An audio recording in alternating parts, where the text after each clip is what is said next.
Philippians chapter 1. Ito po, tignan muna po natin yung nilalaman ng buong chapter 1 ng Filipos. Okay? Ito po, by the way, ang Philippians ay si Pablo po ang sumulat sa mga kapatiran sa lugar ng Philippi. Okay? At habang sinusulat po niyo ito, ang kanyang puso ay may kagalakan. Ulitin ko po, may kagalakan. Hindi lang siya masaya. May kagalakan po si Pablo habang sinusulat niya ang mga kabanata na ito sa kanyang sulat sa mga taga-Filipos. Bakit? Kasi siya po ay nakakulong. At siya ay galak na galak habang sinusulat niya ito. Dahil siya po ay nakakulong. Dahil sa pagpapahayag ng mabuting balita. Dahil sa pagpapahayag niya ng pag-ibig ni Kristo, siya ay nakulong. At itong pagkakakulong na ito ay naging malaking pagpapala at pasasalamat po ni Pablo sa Diyos. Okay? Sa mga naunang talata po sa chapter 1, andun yung kanyang panalangin na habang pinapanalangin niya yung mga kapatiran, tanda po natin, mula sa sulat sa mga taga-Roma hanggang Jude, ito po ay sulat sa mga Kristiyano o sa mga kapatid. Okay? Sinusulat po ni Pablo, sinasabi niya, kayo mga kapatid ko sa Filipos, habang ipinapanalangin ko kayo, andun ang aking kagalakan. Dahil sa inyong mga buhay. Sa aking pagpapasalamat sa Diyos dahil sa buhay na mayroon kayo. Dahil sa mga nangyari sa inyong mga buhay na bunga ng Ebanghelyo. Bunga ng mabuting balita ng ginawa ng Panginoong Hesus sa inyo at ito'y labis kong ipinagpapasalamat. Kaya andun ang kanyang kagalakan habang siya'y nananalangin. Okay? At gayon din, binanggit din niya na ang mga kapatid sa Filipos ay partners niya sa ministry. Mga kapatid sa Filipos, mahihirap lang po sila. And yet, nagpapadala po sila ng tulong pinansyal. Ang nagmi-mission po, hindi po yan walang gastos. Maraming gastos po yan. Noong panahon po nila, marami pong gastos.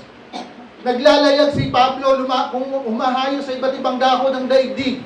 May mga gastos siya. At ang mga taga-Filipos, mahihirap. Pero, nagpapadala sila ng tulong sa abot ng kanilang makakaya. Malaki or maliit, pero andun ang kagalakan ng puso nila. Tutulong kami, Pablo, sa iyong ministry. Yan po. Kaya sinasabi ni Pablo, itong mga kapatid sa Filipos, naging katuwang po sa ministry. Okay? Kahit na siya'y nakakulong, andun pa rin ang kanilang suporta. Ang pinaglalaban niya ang mabuting balita, andun ang suporta ng mga taga-Filipos. Ganun po yung kanilang karakter na nakakita ni Pablo sa kanilang buhay bilang mananampalataya. At gayon din sa bahagi ng unang kabanata, sinasabi ni Pablo, mga kapatid, mahal na mahal ko kami. At sa sobrang pagmamahal ko sa inyo, kasi po, nasa mission si Pablo, ang dami niyang pinupuntahan Sa mga sandali na yun, nakakulong siya.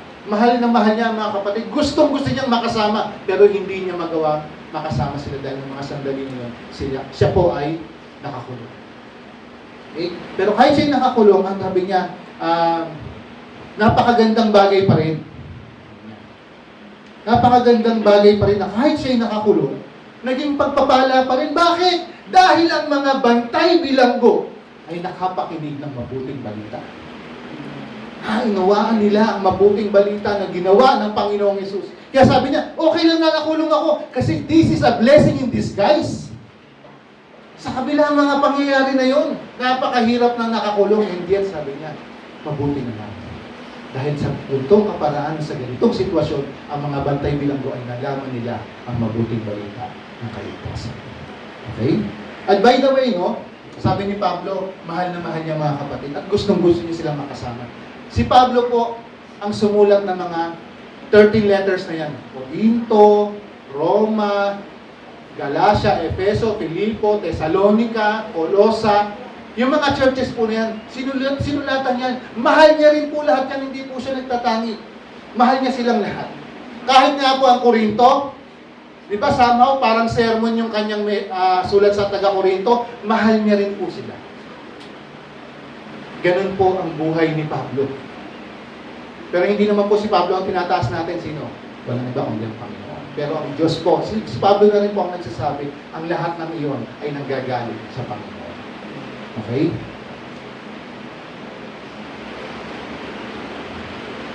At alam niyo po ba, sinabi niya rin dito sa unang kabanata, kahit na nakakulong siya, Yung mga kapatiran na nalaman na siya'y nakakulong dahil sa mabuting balita o dahil sa magandang balita, ito rin po yung nag-udyok sa kanila na maging matapang na ipahayag ang mabuting balita. Ipahayag ng walang takot, walang pag-aalinlangan. Bakit? Si Pablo nabilanggo siya alang-alang kay Kristo. Anong dahilan para matakot? Kaya sabi niya, yung mga kapatid, ito pa yung naging dahilan para sila maging bold, maging matapang, fearless in preaching the gospel. Kasi nakita nila sa kalagayan ni Pablo, nakakulong siya, hindi at andun yung kanyang joy. Genuine joy po yung nararamdaman ni Pablo. Hindi happiness na temporary. Joy of his salvation. Yung kagalakan niya dahil sa Panginoon Jesus. Okay? Ngayon, dahil nga po si Pablo ay nakakulong, yung pagpapahayag ng mabuting balita, syempre nalimitahan sa loob ng bilangguan. Pero sa labas, sabi niya, may mga nagpapahayag pa rin ng gospel. Yung iba, ang motibo, makasarili. Yung iba, talagang tapat naman yung kanilang motibo sa pagpapahayag. Pero sabi ni Pablo, anyways, okay lang yun. Tapat o hindi ang motibo, ang mahalaga na ipahayag ang mabuting balita ng kaligtasan. Sabi niya, so what? As long as the gospel is preached, I will rejoice and I will continue to rejoice, sabi niya. Kasi kahit nasa ganung kalagayan niya, nakita niya na ipapalaganap ang mabuting balita, anong dulot nun sa puso niya? Kagalakan. No? At alam din niya na kahit na siya'y nakakulong, pinapanalangin siya ng mga kapatid. Maraming nananalangin sa kanya. Si Pablo po, lagi niya pinagpe-pray ang mga kapatiran. Kung titignan po ninyo lagi yung opening verses ng mga letters na sa mga churches, andun yung kanyang pagiging masidhing manalangin para sa church. And yet, naniniwala rin siya na ang mga kapatid ay ipinapanalangin siya and kikilos po ang Diyos na iayos, ilagay siya sa maayos at magandang kalagayan pagtapos ng lahat ng ito. Okay? Kaya sabi niya, he is confident that the Lord will deliver him. Kasi nananalangin ng mga kapatid para sa kanya. And dito rin po sa chapter 1 ng Philippians, yung sinabi niya, to live is Christ and to die is gain. Ang mabuhay ay kay Kristo, ang mamatay ay kapakinabangan. Parang sabi niya, parang, ano ba talaga? Parang kahit ano naman ang mangyari, mabuti pa rin. Mamatay siya, makakapunta na siya sa Panginoon. Mabuhay man siya, manatiling pa siyang buhay. May pagkakataon pa siyang maglingkod sa Panginoon, may ipahayag ang mabuting balita sa iba pang mga tao na wala pang personal na relasyon sa ating Panginoon. Okay?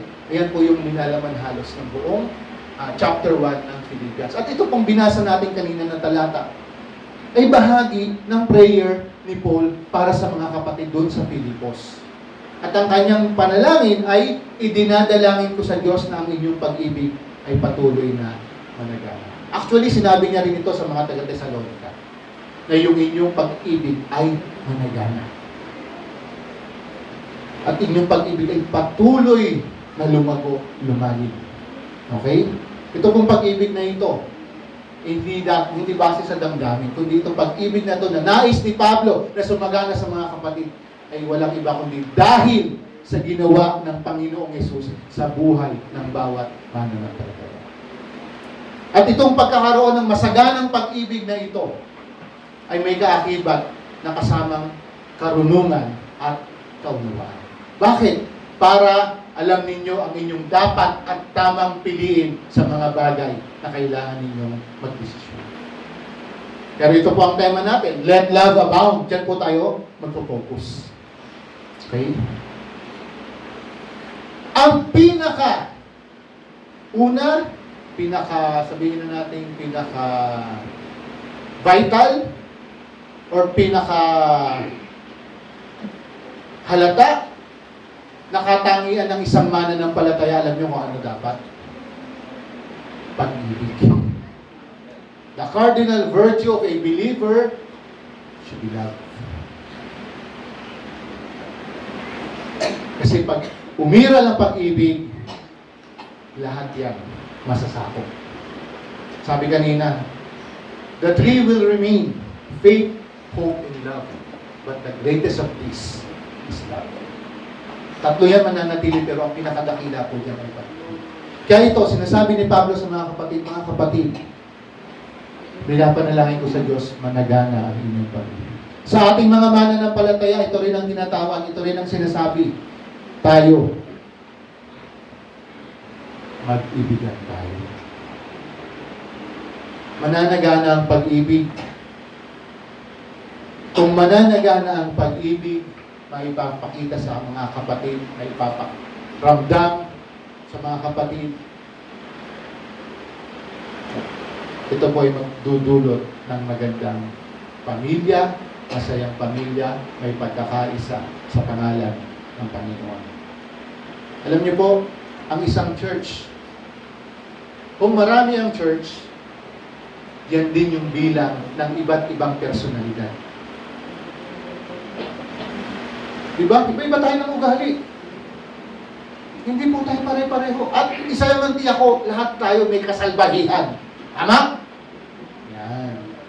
Pero kahit po may mga kasalbahihan tayo, tumanggap po tayo ng kapatawaran, tumanggap tayo ng biyaya, tumanggap po tayo ng pag-ibig. At ito ang nais ng Panginoong Hesus, magpairal din tayo, pairalin din natin sa buhay natin bilang mananampalataya ang pag-ibig. Kaya sinasabi ni Pablo, I'm praying for you, my brethren, that your love may abound.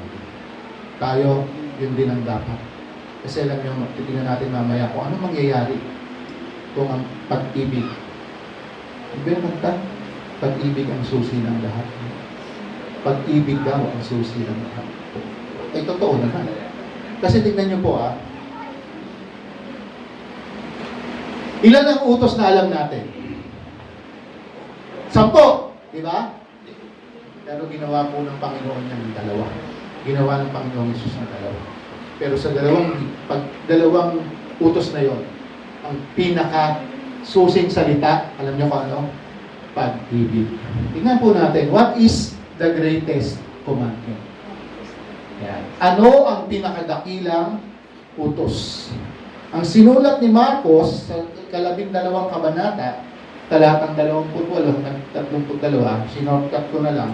Ang unang utos, sabi ng Panginoong Hesus, ang pinakadakila sa lahat, ibigin mo ang Panginoon mong Diyos ng buong puso, buong kaluluwa, buong pag-iisip, at buong lakas. Love the Lord your God above all, with all your heart, mind, soul, and strength.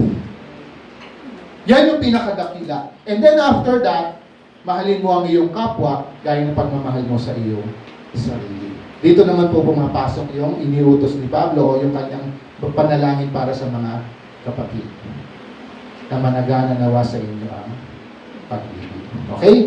Ito po ang pinakadakilang utos. Hindi po natin kailangan tignan yung 10 dahil kung masusunod natin yung dalawang yan na pag-ibig sa Diyos, pag-ibig sa kapwa, papatayin mo ba ang kapwa mo? Nanakawan mo ba ang kapwa mo? I-chismis mo ba ang kapwa mo? Pagnanasaan mo ba ang asawa ng kapwa mo kung siya'y mahal mo? Gagamitin mo ba ang pangalan ng Panginoon sa walang katuturang bagay kung tunay mong iniibig ang Diyos ng higit sa lahat? Sasamba ka ba sa ibang Diyos-Diyosan kung iniibig mo ang Diyos ng higit sa lahat? Kaya nga ang pag-ibig po natin, alam niyo mga kapatid, hindi sinasabi ng Diyos, huwag mong mahalin ang pamilya mo. Ang sinasabi lang niya, huwag mo silang mamahalin ng higit sa akin.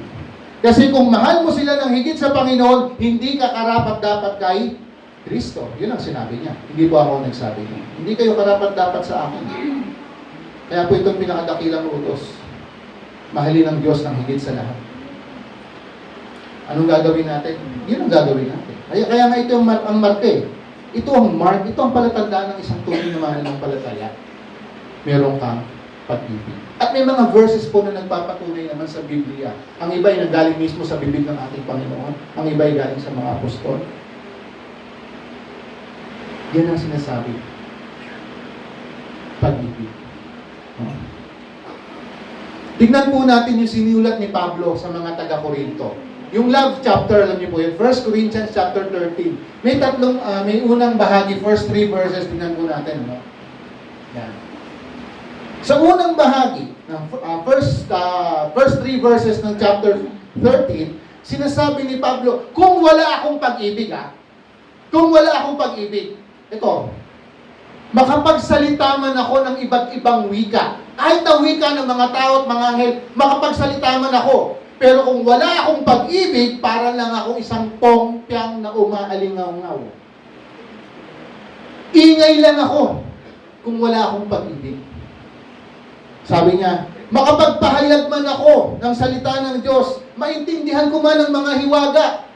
Kung wala akong pag-ibig, wala akong halaga. Wala akong kwenta. Maging marunong man ako. Magkaroon man ako ng lahat ng karunungan, pero kung wala akong pag-ibig, wala pa rin akong kabuluhan. Meron man akong pananampalataya, na itong pananampalataya ko na ito talagang kayang magpalipat ng bundok. Pero kung wala akong pag-ibig, wala pa rin akong kabuluhan. Ibigay ko man sa mahihirap lahat ng aking ari-arian. Sunugin ko man ang aking katawan at ialay. Pero kung wala akong pag-ibig, wala akong mapapala. Walang kapakinabangan. Mananampalataya ang kinakausap ni Pablo. Mananampalataya ka, meron ka ng mga bagay na yan. Pero kung hindi iiral sa iyo ang pag-ibig, sabi niya, walang kapakinabangan. Wala kang kabuluhan. Isa ka lang malakas na ingay na walang kwenta. Okay? Kaya sabi niya, hindi pwede wala kang pag-ibig. Okay? Ngayon po, ang sabi ng Panginoong Hesus, tingnan po natin sa next slide. Yan. Yan na po yung mga verses. Titingnan nyo na lang sa bahay nyo, pero babanggitin ko pa rin Sa John chapter 13, verse 34 to 35, sinasabi ng Panginoong Hesus, ito ang isang utos na binibigay ko sa inyo.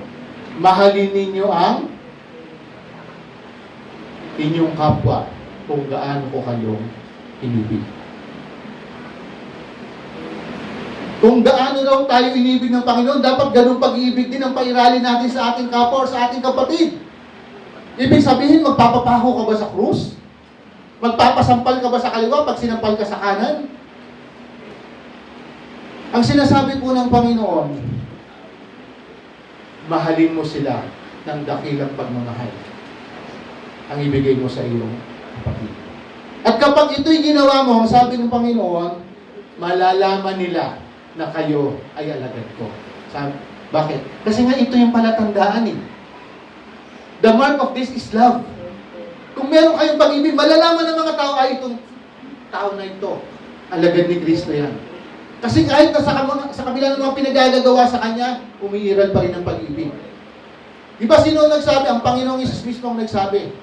Pagpalain ninyo ang mga sumusumpa sa inyo. Mahalin ninyo ang inyong mga kaaway. Di ba? Pag sinampal ka sa isang pisngi, ano gagawin mo? Huwag mo, hindi mo yung kabila. No? Hindi yung, pag binato ka ng bato, huwag mong babatuhin ang garapon na palaman. Huwag babato mo, tinapay. Kasi yung mga bagay niya, palatandaan niya na ikaw ay umibig. Okay? Sacrificial love. Hindi man natin kaya yung ginawa ng Panginoon, hindi man natin kaya yung ginawa ng Diyos Ama na ibinigay ang kanyang anak. Sino ba sa inyo na may anak, kaya niya ibigay ang anak para katayin? Hindi naman natin magagawa yun Pero yung pag-ibig na ito na binibigay ng na halimbawa ng salita ng Panginoon, yung sacrificial love na meron ng Diyos, ibinigay niya ang kanyang bugtong na anak. At ang kanyang bugtong na anak ang magbabayad ng kasalanan natin. And this payment was enough. Kung sinong sasampalataya sa anak, maliligtas, hindi mapapakama. Ngayon po tayo, anong kaya natin isakripisyo alang-alang sa pagmamahal natin sa ating kapwa? Hindi mo naman kailangan magpapako sa krus. Marami tayong pwedeng gawin na pagpapakita ng pagmamahal sa ating kapwa. Sabi sa Psalm 103 verse 8, ang Diyos daw ay slow to anger, hindi madaling magalit, at masagana ang pag-ibig. Yan. Dapat tayo ganun din. Ito yung halimbawa natin ang salita ng Diyos Hindi po tayo dapat madaling magalit. Kailangan natin yan. Bunga ng banal na spirito sa atin, pagpipigil sa sarili. Kahinahunan, di po ba? Gayun din sa Psalm 86, verse 5. Sabi ng sumulat, ikaw, O Yahweh, ay nakahandang magpatawad. At muli, ang pag-ibig ay sagana. Alam niyo po, yung salitang pagpapatawad, mangyayari lamang po yan kung may pag-ibig. Hindi mo kayang magpatawad kung hindi ka iibig. Marami na po akong naranasan na kausap ng mga tao. Sabi nila, ang hirap magpatawad. Si Grace, andiyan ba si Grace? Wala. Nung pinatawad ako ni Grace, hindi ko maintindihan. Bakit? Wala akong pagkaunawa sa salita ng Diyos. Wala akong pagkaunawa sa buhay ng isang mananampalataya. Pero nang ako pinatawad ng asawa ko sa bigat ng kasalanan ko, ito pala ay dahil sa pag-ibig. Hindi dahil sa mahal niya ako, kundi mahal niya ang Diyos at gusto niya sundin ang kalooban ng Diyos sa buhay niya bilang isang Kristiyano. Kaya po yung forgiveness or forgiving, dahil po yan sa pag-ibig. Sabi sa Hebrews 8:12, does not keep a record of wrongs. Hindi mo tinatandaan, hindi mo inaalala yung kasalanan pinatawad mo. Yan ang tunay na pag-ibig. Kasi ganyan ang ginawa ng Panginoon sa atin eh. Lahat po tayo, may listahan po tayo ng utang natin. Mas matanda, mas mahaba. Ano yun? Kasalanan. Nung pinatawad po tayo ng Panginoong Yesus, anong ginawa niya? O, ikaw kalo 35 ka na. O, itong listahan ng utang mo. Tatago ko, para pag kami isusumbat ko sa'yo. Hindi ganon! Ang Panginoon, yung utang mo, yung kasalanan mo na pinatawad niya, wala na yan, burado na yan. I will remember their sins no more. Kaya si Kuya Kalo, kahit 35 na siya, ang haba na nung listahan niya, tama ba? Kahit mahaba na yung listahan niya, walang tinandaan ng Panginoon doon. Forgotten na yun. Eh tayo, o yung mga mag-asawa dyan, pag nag-away, nagiging istorya yung babae. Actually, pati lalaki naman eh. Bakit ikaw nung ganito, nung ganyan? Pinatawad lang kita eh. Wala na, pag pinatawad na, kalimutan na yun. Kasi yun ang buhay ng isang mananampalataya dahil yun ang gusto ng Panginoon. Ginawa niyang halimbawa sa atin. He will not keep the record of our wrongs. Okay? 1 Peter 4:8. Ito, sikat po itong verse na to. Love covers over a multitude of sins. Tinatakpan ng pag-ibig ang maraming kasalanan. Yan po yung sabi sa akin ni Grace noon. Love covers multitudes of your sins. Kasi sabi nung sinisharean po ako ni Grace nung bago, nung mananampalataya na siya, ako po ay hindi pa. Sinisharean niya ako. Hindi ako maniwala. Totoo po ito. Hirap na hirap akong paniwalaan na ako'y patatawarin ng Diyos sa dami kong kasalanan. Pero totoo pala. Totoo sa salita ng Panginoon. Kaya nga ang tawag doon, biyaya. At ang biyayang ito sa English ay grace. At si grace ang ginamit ng Diyos sa akin upang ipakita niya kung anuman bigat at laki, dami ng kasalanan ko, nakahanda siyang patawarin ako. Love covers over a multitude of sins. Ano po isang napakagandang halimbawa nito, alam niyo ba? Nang ang ating Panginoong Yesus ay nasa cross. Yung kanyang kabayaran na yon para sa ating mga utang. Lahat yun. Hindi nga lang tinakpan eh. Inalis. Diba? At habang siya'y nandoon, pinapako man siya o kasalukuyan nakapako na siya, anong sinisigaw niya sa Ama? Ama ko, patawarin mo sila! Pinuhin niyo yun. Jesus Christ is praying for us na patawarin tayo ng Ama. Dahil hindi raw natin nalalaman ang ating mga ginagawa. Ganun po kadakila yung pag-ibig ng Diyos. Kasi may karapatan na mag-utos sa atin, magsabi sa atin na ito dapat ipamuhay nyo. Nagawa ko yan. Kayo yung mga anak ko, kayo yung mga lingkod ko, yan din ang dapat ninyong gawin. Sabi nga kanina malalaman nila na kayo'y mga alagad ko kung kayo ay mag-iibigan. Di po ba? Romans 5:8. No? Ipinakita ng Panginoon ang kanyang pagmamahal sa atin. Namatay siya para sa atin. Kailan yun? Habang tayo'y makasalanan. Hindi siya namatay dahil nagsisi na po tayo. Lumapit tayo, Lord, nagsisisi na kami sa kasalanan namin. Patawarin mo kami. Hindi na kami uulit. Tsaka pa lang ba siya mamamatay sa krus? Hindi! Nasa kasalukuyang napakadilim ng buhay natin, He died for us. He died for the ungodly. Yun po, yung katotohanan. At ito yung mga halimbawa na dapat nating pairalin sa buhay mananampalataya natin. Na yung pinapanalangin ni Pablo kanina, let your love abound. Anong guide natin? Anong instruction manual natin? Walang iba kundi ang ginawa ng Panginoon. Ang mga katotohanan na nakasaad sa kanyang mga salita. Ang bawat mananampalataya mo, ang nais ng bawat mananampalataya, maging katulad ng Panginoong Hesus. Diba? Christ-likeness ang ating objective. Ang goal natin, maging katulad ng ating Panginoon. Kaya itong halimbawa natin, yung mga sinabi, mga tinuro, at ginawa ng ating Panginoong Hesus para magawa po natin.